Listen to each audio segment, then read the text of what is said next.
On est de retour avec Kate Savard de Saguenay-en-Neige parce que l'événement commence très bientôt. En fait, il va débuter le 31 janvier et ça va se poursuivre jusqu'au 10 février. Bon matin. Bon matin. Merci d'être présente à nouveau pour nous parler de Saguenay-en-Neige. Merci à vous pour l'invitation. C'est Ben, toujours un plaisir. ça fait plaisir. Écoute, on va commencer juste pour faire un petit rappel. On est rendu à la combienième édition de Saguenay-en-Neige? 29e édition cette année au Parc de la Rivière-aux-Sables, encore une fois. Alors, on commence à préparer le 30e anniversaire pour l'année prochaine. Donc, ça, c'est à surveiller. Oui. Est-ce qu'on a des nouveautés pour cette année?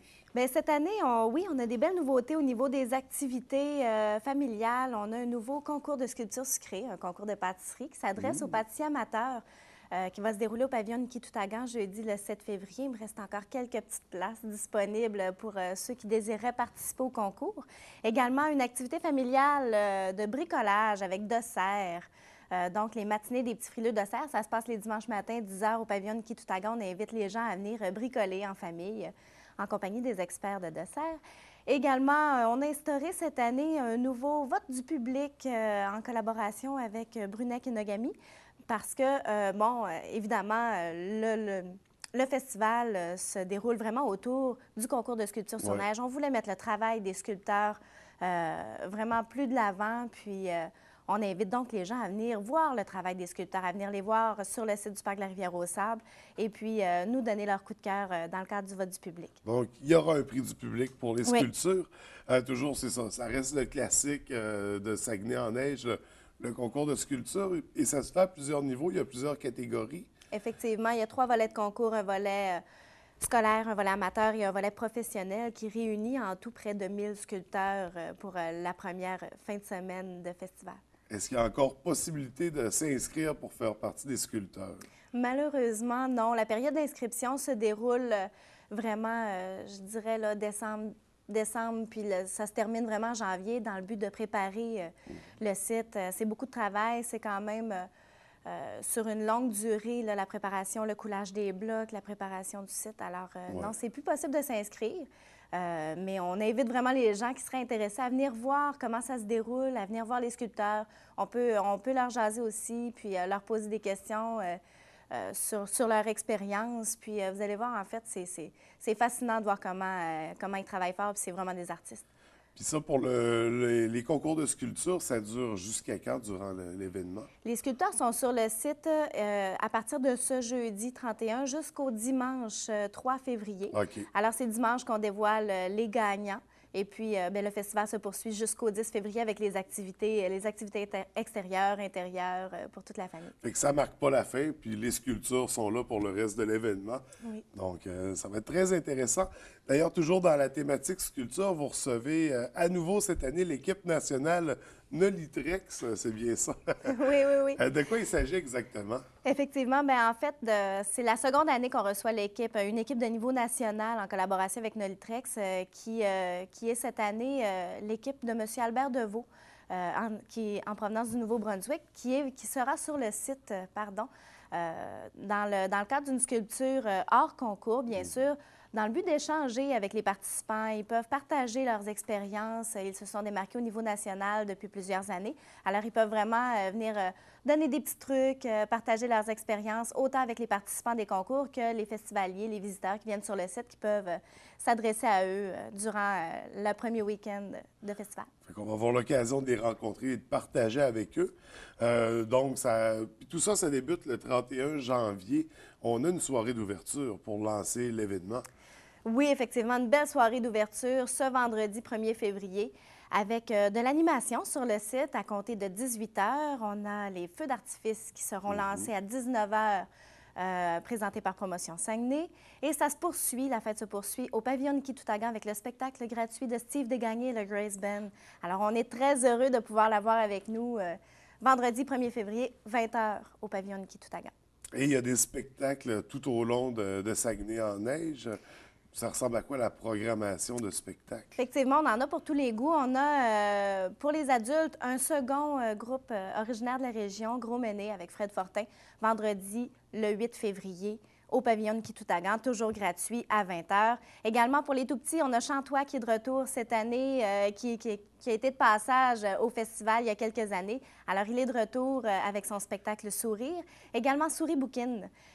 Souris Bouquine qui va nous présenter 2 spectacles cette année. Un spectacle pour la première fin de semaine. Souris Bouquine fait son scrapbooking, c'est son dernier.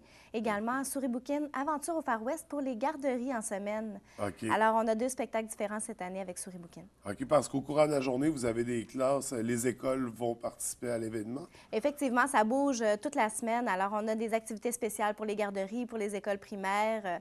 On reçoit de la visite toute la semaine sur le site du festival. Ça fait qu'il y en a vraiment pour tous les goûts. Justement, au niveau des activités, ça ressemble à quoi?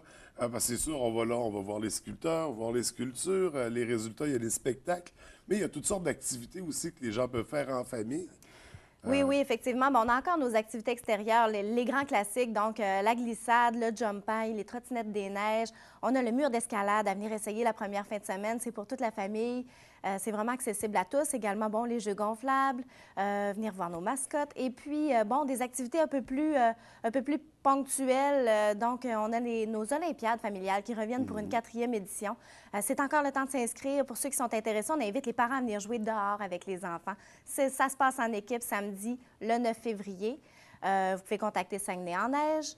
Également, on a la visite de l'équipe des Saguenayens de la LHJMQ qui sera présente le 10 février également. Alors, on invite vraiment les gens à venir participer aux activités, jouer dehors et profiter de nos sculptures.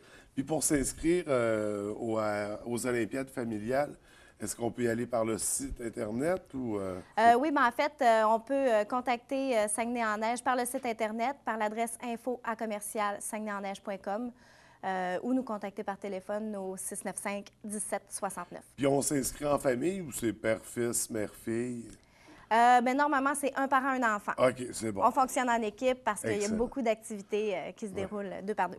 Fait que ça, les Olympiades, ça a lieu le 9 février. Il y a aussi la Loto Flocon qui revient. Comment ça fonctionne exactement? Bien, la Loto Flocon, c'est notre 2e campagne de financement d'importance après le spectacle bénéfice.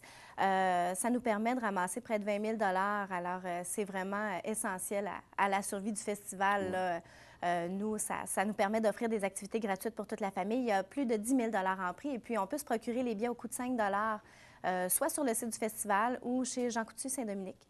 Alors, on évite vraiment les gens à se procurer un billet de la Loto Flocon. Plusieurs partenaires offrent des beaux prix. Il y en a énormément. On a beaucoup de partenaires participants, mais je pense à Métroplus Marché P.E. Prix qui offre des beaux prix, Tim Hortons, Jean Coutu, Saint-Dominique également. Fait Et que les bien commerces d'autres. sont embarqués. Oui, oui. Il y en a une vraiment, belle il y a toutes sortes de participation. prix. Oui, oui.